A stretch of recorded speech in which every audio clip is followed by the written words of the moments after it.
La Néris coule au pied de la tour Gediminas, le symbole de Vilnius, mais aussi la partie la mieux conservée du château, à l'origine de la ville.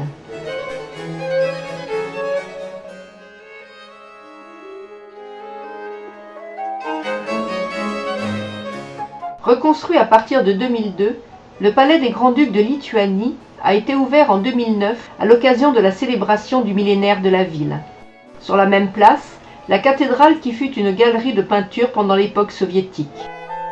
Le beffroi s'élève à 57 mètres.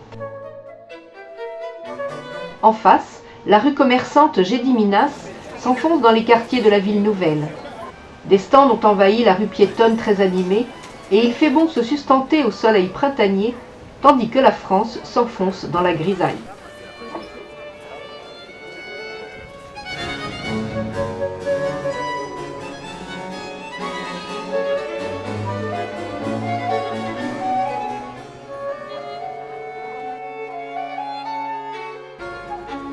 Nous voilà prêts à arpenter la vieille ville en tous sens.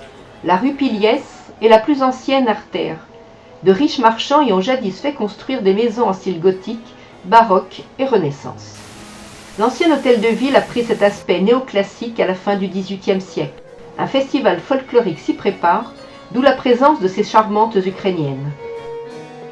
L'église baroque Saint-Casimir, bâtie par les jésuites au début du XVIIe, a été convertie sous les tsars en église orthodoxe, puis en musée de l'athéisme par les soviétiques.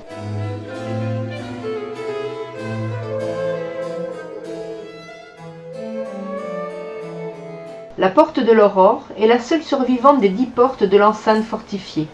À l'intérieur, une chapelle abrite une image de la Vierge Marie, appelée également la Madone de Vilnius.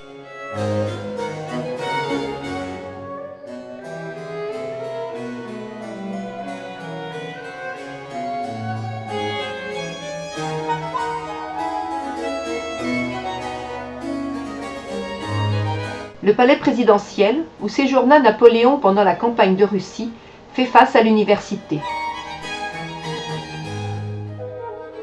L'église Sainte-Anne est le monument le plus significatif du gothique flamboyant en Lituanie.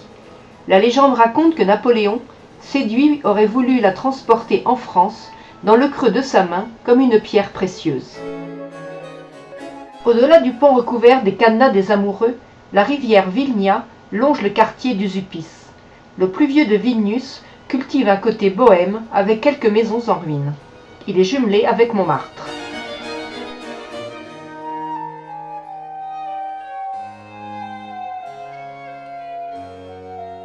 La Bastide a été construite au début du XVIIe siècle.